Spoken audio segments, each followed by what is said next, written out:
Ngayong araw mga guys, nandito na naman nga po tayo sa Batingan Coliseum para tunghayan at saksiyan itong napakagandang laban na to. Ayun, grabe mga pasahan yun. Ito na nga din po pala yung Game 2 Finals nitong Cortez City versus Arcady. Makakatabla pa ba ang Cortez City at magkakaroon pa ba ng Game 3 o tatapusin na ba dito ng Arcady ang laban? Sino kaya ang magka-cash in at sino kaya ang magka-cash out? Kaya tara, samahan nyo muna kami dito sa aming trip. Let's go!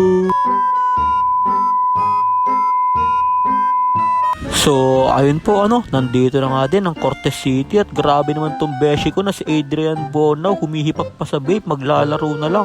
Pampadagdag ba sa shooting yan, beshi ko, hipak muna bago laro. Kaya wag na natin patagalin to at simulan na agad natin ito napakagandang laban na yan. Sakto, nandito din si Telman nanonood. Mamaya sa halftime break may kwento ko sa inyo tungkol kay Telman. Kaya wag na natin patagalin yan, hinagis na yung bola, nakuha ni Jomar, kaso lang natapal kaagad siya dito ni Ron Rivera. Pero bumawi naman kaagad dyan si Jomar Ibanez ng isang quality na layup. Grabing pass break naman yun. Nasa Arcady na dito ang bola, binigay kay Idol, nabitawan yung bola, kaso lang tinaga siya dun ni Liagas at nanakbo kaagad dun si referee Baksep dahil kitang kita daw siya ni Baksep. Kaya nahatulan siya dun ng foul. Nakaliagas na dito, babawi ba? Nakaliagas umatake, walang bantay, mintis lang yung tira at bagsak dito yung dalawang player ng Arcady at nahatulan dyan si Liagas ng offensive foul ng ating referee. Kaya bagsak dito sa sahig si Idol Russell Figueroa at hindi pa nga din siya tumatayo dito. Pero basic lang kay Figueroa yung mga ganung foul at ipapagpag lang niya yun. Kaya na kay Russell Figueroa na dito ang bola, babawi ba? Wara crossover, ang gandang ikot nun, sabay bang gandang pasa, grabe naman yun. At dito na nga din po nagtatapos ang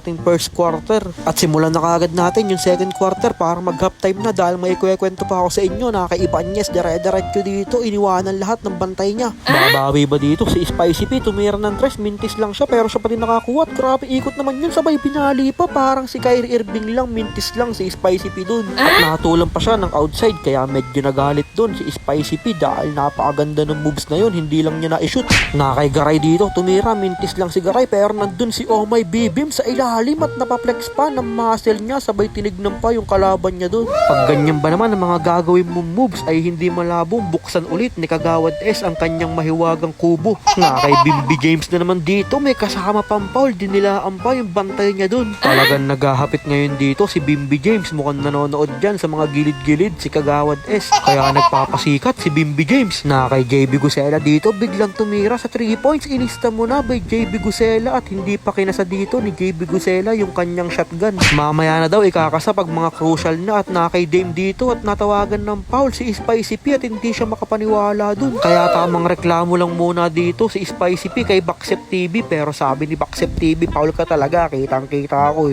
nagsisinungaling ka pa.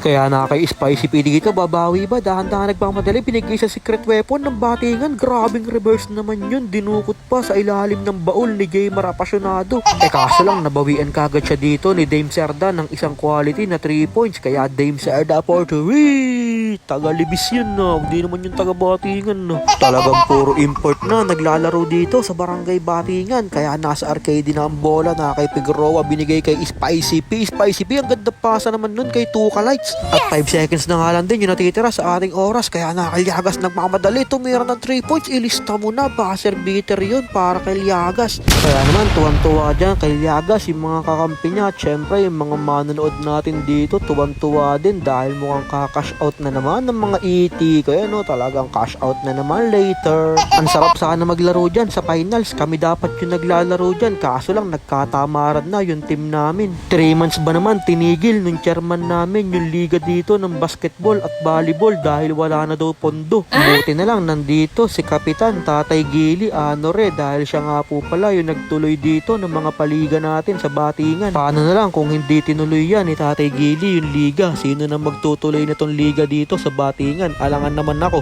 Hindi naman ako SK. Comment nyo nga dito kung ganito din ba yung nangyari sa barangay nyo na natigil yung liga dahil dahil naubusan ng pondo yung mga SK chairman nyo. Dahil yung ibang barangay naman na nagpaliga, saglit lang natapos kagad nila yung paligan nila. Dito sa amin, November na, di pa tapos. Kaya hindi na din ako magtataka kung bakit hindi ako pinayagan sa interbarangay. Dahil yung liga nga dito, hindi maasikaso ng chairman namin. Paano pa aasikasuhin ng chairman namin yung mga requirements ko sa interbarangay? Hindi naman kasi talaga ako kasali dun sa interbarangay na yon. Kinausap lang ako nung chairman namin na magaling. Sabi niya sa akin, ihahabol daw niya ako dito sa lineup ng batingan. Pumayag naman ako kagad dahil akala ko okay na at aasikasuhin niya. Yun pala, hindi inasikaso kaya napahiya lang ako sa harap ng madaming tao. Onin, hindi nga daw pwede. Onin. Onin, makulit ka. Onin, hindi nga daw pwede. Para ka daw kasi taga Nigeria.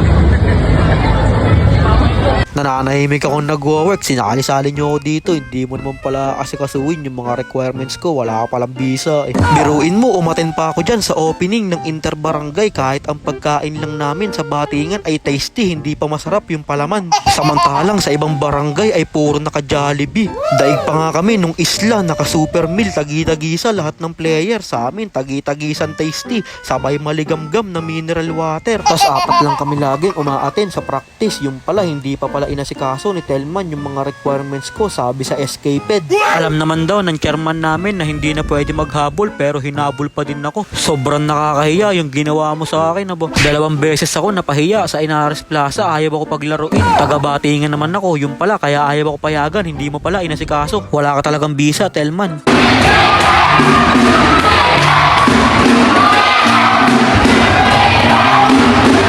At dito na dumating ang dilubyong dala ni Spicy P. Tinira na ng tres at grabing lucky bounce naman yun. Kaya nilabas na ni Spicy P yung kanyang baril dun. Kaso lang, imbis na sa kakampi itutok ni Spicy P yung baril niya ay mukhang tinamaan yung ating referee sa kanyang baril. Kaya tinawagan siya dito ng ating referee ng technical. Sabi naman sa'yo kung sino-sinong pinagbabaril mo, dapat sa kakampi mo lang. Tignan mo, tinamaan mo yung isa nating referee sa baril mo. Kaya pinaupo ka muna ng 3 minutes. Napaka-crucial na pa naman nitong laban na to. Uupo pa ng 3 minutes si Spicy P. Sino nang papalit sa pwesto mo? Si Gamer Apasionado. Di lalo nang walang nangyari dyan sa arcade. At scanning naman tong taga-pipindan na to. Panay naman ng reklamo sa ating referee. Ibalik na nga yan sa pipindan. At nakapasok na nga ulit si Spicy P dahil tapos na yung 3 minutes. Kaso lang mukhang masama dito yung bagsak ni Spicy P. Pero tumayo naman kagad siya dyan. Kaso lang nakuha na ni Llagas dito ang bola. Hinagis na kay Jomar. Jomar dito nagmamadali pumeke. Mintis lang siya pero siya pa din nakakuha. Tinira. Easy basket yun. Ano kayang isasagot dito ng arcade sa magandang run na ginagawa nitong Cortez City? Na kay Spicy P dito binigay na kay Ron Rivera. Pumeke. Step back sa 3 points. Tinira. Ilista mo na by Ron Rivera. Kaya napatawag muna ng timeout dyan ng Cortez City dahil nakakadikit na dito ang arcade. Kaso lang talagang naghahapit dito ang hari ng kagubatan na si John Jomar Ibanez. Ayun dire-diretso na naman sa basket. Kaya mukhang kakash out na naman dito ang mga manonood nitong Cortez City. Nakalyagas ang bola, binigay na sa hari ng kagubatan, dire-diretso na naman sa basket. Talagang nang babalagbag na dito ang hari ng kagubatan na si Jomar Ibanez. Kaya napatawag ulit ng timeout dyan ng arcade dahil sa magandang run itong Cortez City. Kaso lang ayaw talaga silang lubayan itong hari ng kagubatan at dire-diretso na naman sa basket si Jomar Ibanez. Kaya napatawag na naman ng timeout dyan ng arcade dahil sa magandang run na patuloy ginagawa nitong Cortez City. Nakalyagas dito, nagmamadali umatake. Easy 2 points yun para kay Llagas. Ano kayang isasagot dito ng arcade sa magandang run na ginagawa nitong Cortez City? Kaya nakuha na nga yan ni Boss Kyle, binigay kay Ron Rivera. Easy 2 points yan para kay Ron Rivera. Kaso lang hindi pa sila nakakababa. Nanakbo kagad dito ang hari ng kagubatan, dire-diretso sa basket. Ilista mo na by Jomar Ibanez. At syempre shoutout na din muna natin lahat ng nanood ngayon dito sa Batingan Coliseum.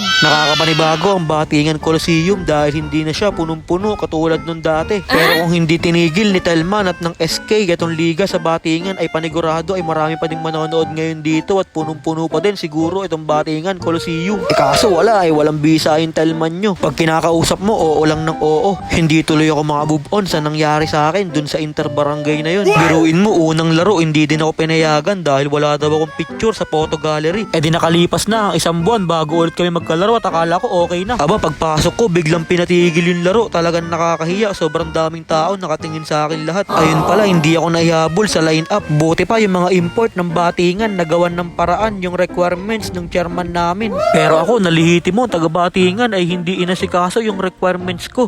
Sobrang nakakahiya tuloy yung nangyari sa akin na yun sa Interbarangay at sa Inares Plaza. Parang may santo na dumaan sa plaza, biglang tinigil yung laro. At hindi pa nga tapos itong laban na to at hindi pa uuwi ang Cortez City dahil magkakaroon pa tayo ng Game 3 Finals. Napaka-solid na laban ang nasaksihan natin ngayong gabi. Panigurado sa Game 3 ay mas magandang laban to. Kaya abangan natin lahat sa Game 3 kung sinong timba ang makakapag-uwi dito ng trophy na tagwa 150 na binili sa Quiapo. Kaya yun lang mga guys, maraming salamat nga po pala sa walang sawang pagsuporta at sa palaging panonood. I-follow nyo na si Ninin Vlogs para sa mga susunod pang vlogs. Mag-ingat po kayo palagi. Bye bye! Yo!